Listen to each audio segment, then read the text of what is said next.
Hello दोस्तों, आप सभी का हमारे यूट्यूब चैनल पर हार्दिक दिल से स्वागत है।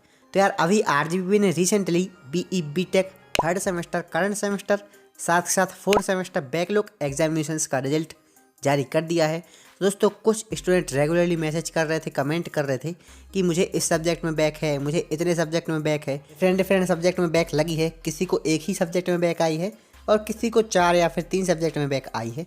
तो दोस्तों जिनको बैक वगैरह आई है वो लोग कमेंट कर रहे हैं कि हम लोग क्या रेवोल्यूशन का फॉर्म फिल कर दें, रेवोल्यूशन से पास होने के चांसेस हैं या फिर नहीं। तो दोस्तों आपने थंबनेल पर जैसा देखा ही है, डोंट अप्लाई फॉर रेवोल्यूशन। दोस्तों ये बिल्कुल ठीक ही है, क्योंकि यार कुछ थर्ड सेमेस्टर के स्पेसिफिक सब्जेक्ट जैसे कि आपका हो गया डिजिटल सिस्टम, थर्मोडायनेमिक, एसओएम, साथ साथ कुछ स्टूडेंट को नेटवर्क एनालिसिस में भी बैक आई है।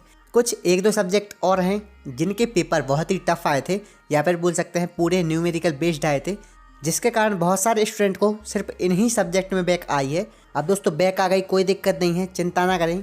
लेकिन दोस्तों जो रेवोल्यूशन वाला आपका क्वेश्चन है कि रेवोल्यूशन का फॉर्म फिल करने से हम लोग पास हो जाएंगे या फिर नहीं, तो यार बिल्कुल सिंपल शब्दों में कहें कि अगर आप रिजल्ट से सेटिस्फाइड नहीं हैं तो फिर कर सकते हैं रिवेल के लिए अप्लाई।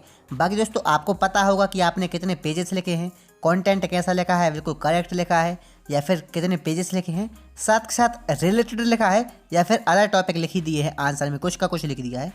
क्योंकि यार कुछ कंडीशन ऐसी होती हैं कि हमारा एक दो पेज गलत हो जाता है, जिसके कारण आगे कॉपी चेक नहीं होती है, या फिर जल्दी में हमसे एक या फिर 2 पेजेस छूट जाते हैं जिसके कारण कॉपी चेक नहीं होती है और बैक दे दी जाती है। और कभी कभी ऐसा भी रहता है कि भाई पेपर भी टफ आ जाता है, हम पे अच्छे से बना भी नहीं, हमने कंटेंट कुछ का कुछ लिख दिया है, तो इस चक्कर में बैक आती है।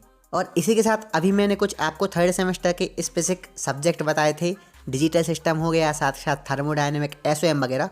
इनमें अगर आपको बैक है तो दोस्तों आप सोच समझ कर फॉर्म फिल करिएगा, अपने आप से कंफर्म कर लीजिएगा कि मैंने अच्छा खासा कंटेंट लिखा था, साथ ही साथ जो न्यूमेरिकल क्वेश्चंस थे उनके आंसर सही आए थे, तो फिर आप फॉर्म फिल कर सकते हैं। लेकिन यार अगर आपने अच्छा खासा नहीं लिखा है या फिर आंसर वगैरह आपके गलत आ रहे हैं तो फिर दोस्तों इस कंडीशन में आपका पैसा वेस्ट ही चला जाएगा, 500 रुपये।